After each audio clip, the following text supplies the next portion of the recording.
श्री भक्ति की कृष्ण शक्ति, जय श्री सुदामा राधे। और श्री कृष्ण की कथा सुदामा और की बात है। एक छोटे से गांव में सुदामा नाम के एक गरीब ब्राह्मण रहते थे। सुदामा भले ही धनवान न थे, लेकिन उनका हृदय श्री कृष्ण के प्रति असीम भक्ति से भरा था।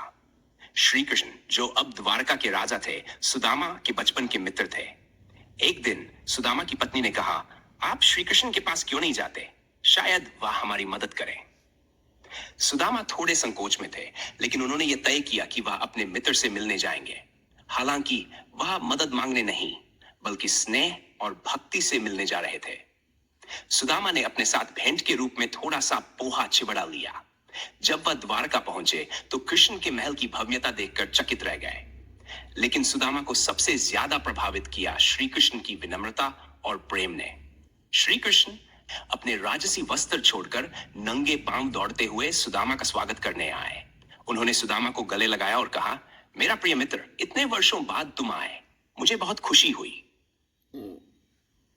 कृष्ण ने सुदामा के चरण धोए, उन्हें स्वर्ण सिंहासन पर बैठाया और बड़े सम्मान के साथ उनकी सेवा की। सुदामा के पास जो पोहा था, वह उसे देने में झिझक रहे थे, लेकिन श्री कृष्ण ने उसे देख लिया और हंसते हुए छत से वह चिवड़ा छीन लिया। उन्होंने प्रेम से उसे खाया और कहा, यह तो मेरे जीवन का सबसे स्वादिष्ट भोजन है।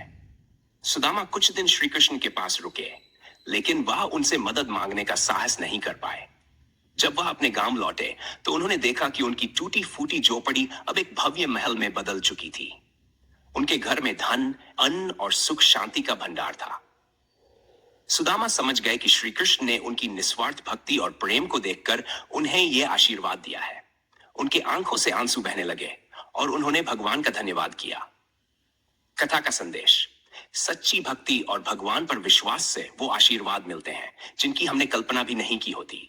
सुदामा की तरह हमें भी प्रेम और समर्पण के साथ भगवान पर भरोसा रखना चाहिए। भगवान पर विश्वास रखो, वे सदा तुम्हारा ध्यान रखते हैं। ऐसी और प्रेरणादायक कथाओं के लिए हमारे चैनल को सब्सक्राइब करें।